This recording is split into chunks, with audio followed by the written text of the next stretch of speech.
ഈ വലിയ ആക്ടേഴ്സ് ഈ ഫ്ലോഡ് ക്യാരക്ടേഴ്സ് ചെയ്യുന്ന സമയത്ത് ഗംഭീരം പെർഫോമൻസുകളുണ്ട്. പക്ഷേ ഇപ്പോൾ no country for old men ഒക്കെ ക്ലാസിക് എക്സാമ്പിളാണ്. അതിനപ്പുറത്തേക്ക് ഇപ്പോൾ നോക്കുകയാണെങ്കിൽ ഉയരങ്ങളിൽ ശ്രീ മോഹൻലാൽ ചെയ്തിട്ടുള്ള വേഷം, ഇപ്പോൾ മമ്മൂക്കയുടെ തന്നെ എത്രയോ വിധേയനുണ്ട്, നമുക്ക് അങ്ങനെ ഒരുപാട് വേഷപ്പകർച്ചകളുണ്ട്.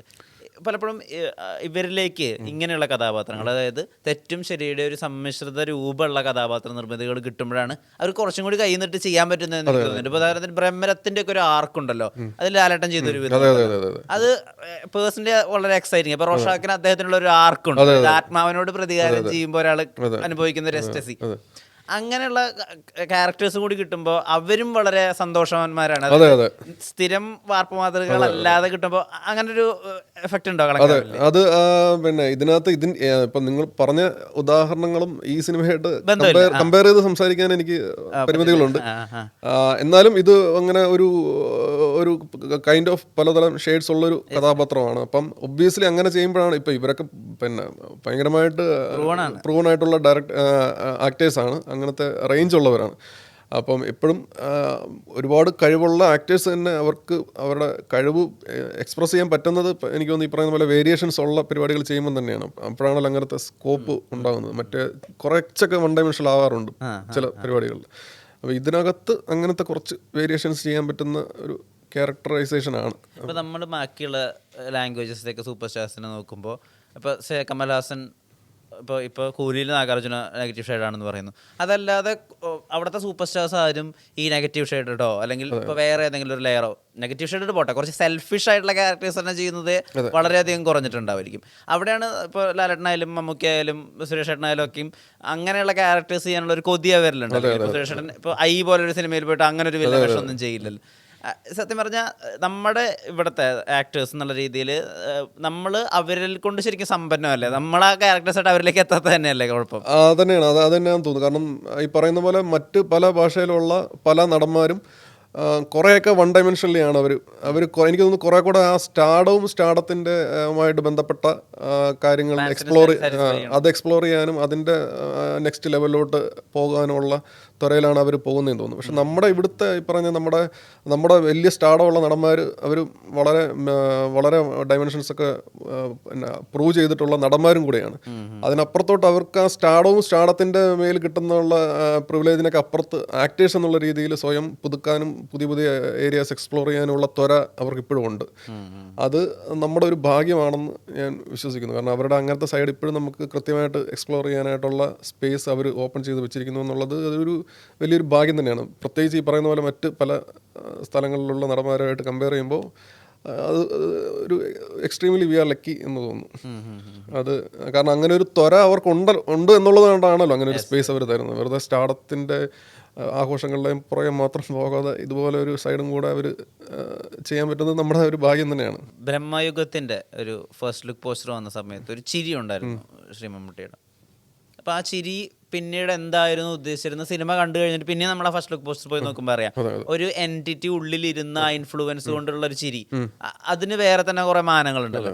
ഇപ്പൊ കളങ്കാവലിലും അങ്ങനെ ഒരു ചിരി തേർഡ് ലുക്ക് പോസ്റ്റർ ആയിട്ട് ഇറക്കിയിട്ടുണ്ടായിരുന്നു. അപ്പൊ അതിനകത്തൊരു ഡെവിലിഷ് നേച്ചർ നമുക്ക് കാണാനുണ്ട്, നമുക്ക് വായിച്ചെടുക്കാൻ പറ്റുന്ന അതാണ്. എന്താണ് ഉദ്ദേശിക്കുന്ന സിനിമ മൊത്തമായി വന്നാലേ മനസ്സിലാവുള്ളൂ. എന്നാൽ ആ ചിരിക്ക് കൊടുക്കുന്ന ഒരു ഫീഡ് ഉണ്ടായിരിക്കുമല്ലോ, ആ ചിരിക്കാൻ വേണ്ടി ഒരു ഡയറക്ടർ ഒരു നടനോട് പറയുന്ന ഒരു രീതി ഉണ്ടാവുമല്ലോ. ശരിക്കും പ്രതീക്ഷിച്ച ചിരി തന്നെയായിരുന്നു കിട്ടിയിട്ടുണ്ടായിരുന്നത്? അതെ, നമ്മൾ ഒരു കൈൻഡ് ഓഫ് ഇതാണ് ചെയ്തത്. പക്ഷെ എക്സാക്ട്ലി നമ്മൾ പ്രതീക്ഷിക്കുന്നതായിരിക്കത്തില്ല, അതിൻ്റെ വേറൊരു വേർഷൻ ആയിരിക്കും. പക്ഷെ we are happy about it. അതിനകത്ത് ഓക്കെ ആയിരുന്നു. കാരണം അദ്ദേഹം തരുമ്പോൾ അദ്ദേഹത്തിൻ്റെതായ ഒരു വേറൊരു ലെയർ ആയിരിക്കുമല്ലോ തരുന്നത്. അപ്പം എപ്പോഴും കഥാപാത്രത്തിൻ്റെ ഇന്നർ കോൺഫ്ലിക്റ്റോ എന്തെങ്കിലും ആയിട്ട് കണക്ട് ചെയ്തായിട്ടായിരിക്കുമല്ലോ എന്തായാലും മുഖത്തൊരു സാധനം വരുന്നത്. അത് അങ്ങനെ തന്നെയാണ്. വിനായകൻ എന്നുള്ള നടനെ എടുത്ത് നോക്കുകയാണെങ്കിൽ മമ്മൂക്കയിൽ നിന്ന് വേറൊരു പോളിലാണ് അദ്ദേഹം നിൽക്കുന്നത്. അദ്ദേഹത്തിൻ്റെ വാക്കുകൾ തന്നെ കടമെടുത്താൽ അദ്ദേഹം സിനിമകൾ അധികം കാണുന്നില്ല. അദ്ദേഹം വളരെ കുറച്ച് സിനിമകൾ മാത്രമേ ഒരു ആക്ടർ എന്നുള്ള രീതിയിൽ അല്ലെങ്കിൽ എക്സ്പ്ലോർ ചെയ്യാനൊക്കെ വേണ്ടിയിട്ട് കാണുന്നുള്ളൂ. ചിലപ്പോൾ അഭിനയിച്ച സിനിമകൾ പോലും അദ്ദേഹം കാണുന്നില്ല എന്നാണ് പറയുന്നത്. അപ്പുറത്തേക്ക് നോക്കുകയാണെങ്കിൽ നമുക്ക് ഷോർട്ട് ഫിലിമുകൾ തൊട്ടിട്ട് സീരീസുകൾ വരെ സക്സഷൻ പോലുള്ള സീരീസ് ഒക്കെ അദ്ദേഹം ഫിലിമിലാണ് ഷൂട്ട് ചെയ്തതെന്നൊക്കെ നമ്മുടെ അടുത്ത് ക്രൗണൊക്കെ അദ്ദേഹത്തിന്റെ സജഷനിലൂടെ നമ്മൾ മനസ്സിലാക്കുന്നത്. അല്ല, എനിക്ക് നമ്മളിപ്പം നമ്മളിപ്പം പിന്നെ OTT-ലൊക്കെ ഇറങ്ങിയിട്ടോ അല്ലാതെ നമ്മൾ ഒരുപാട് ആഘോഷിക്കുന്ന ചെറിയ ചെറിയ സിനിമകൾ പോലും അദ്ദേഹം കാണാറുണ്ടെന്നാണ് എൻ്റെ ഒരു അറിവ്. അങ്ങനെ കോൺവെർസേഷനിൽ അങ്ങനെ സൂചിപ്പിച്ചിട്ടുണ്ട്. അപ്പോൾ ഈ വിനായകൻ ഇപ്പുറത്ത് നിൽക്കുന്നു, മമ്മൂക്ക അപ്പുറത്ത് നിൽക്കുന്നു. ഈ രണ്ടുപേരും ആക്ടേഴ്സ് എന്നുള്ള രണ്ട് തരത്തിലാണ്. ഇവർ തമ്മിലുള്ള ബ്രീഫിംഗ് അല്ലെങ്കിൽ ഇവർ തമ്മിലുള്ള അപ്രോച്ച് സംവിധായകൻ എന്നുള്ള രീതിയിൽ എത്രമാത്രം വ്യത്യാസപ്പെടും? ഇത് രണ്ടും ഡിഫറൻ്റ് ആണ്. രണ്ടുപേരുടെയും രീതികളും അവർ ഇതിനെ അപ്രോച്ച് ചെയ്യുന്നതിൽ. പക്ഷേ ഇതിനകത്തൊരു കോമൺ ഫാക്ടർ പോലെ എനിക്ക് തോന്നിയത് വിനായകൻ ചേട്ടനും ഇതുപോലെ തന്നെ പിന്നെ അദ്ദേഹം ഒരുപാട് ഞാൻ മനസ്സിലാക്കുന്നിടത്തോളം നമ്മൾ അപ്രോച്ച് ചെയ്യുന്ന സമയത്ത് കുറേ ഓഫേഴ്സൊക്കെ വന്ന് അങ്ങനെയൊക്കെ പല ഭാഷയിൽ നിന്നൊക്കെ ഓഫേഴ്സൊക്കെ വരുന്ന ഒരു നമുക്കറിയാലോ, ജയിലറൊക്കെ വലിയ സക്സസ് ആയിട്ട് അങ്ങനെ നിൽക്കുന്ന ഒരു സമയം. അപ്പോൾ അദ്ദേഹം നമുക്കൊരു കിട്ടിയ ഒരു ഭാഗ്യം, അദ്ദേഹം ഇത് ചൂസ് ചെയ്ത് ഈ കഥയും കഥാപാത്രത്തെ പറ്റിയൊക്കെ പറഞ്ഞപ്പോൾ അദ്ദേഹം ചെയ്യാൻ സമ്മതിച്ച് വന്നു. അദ്ദേഹം നമുക്കിവിടെ സ്ഥിരമായിട്ട് ചെയ്തുകൊണ്ടിരുന്ന കഥാപാത്രങ്ങളിൽ നിന്ന് കുറച്ച് മാറിയുള്ളൊരു ക്യാരക്ടറാണ്.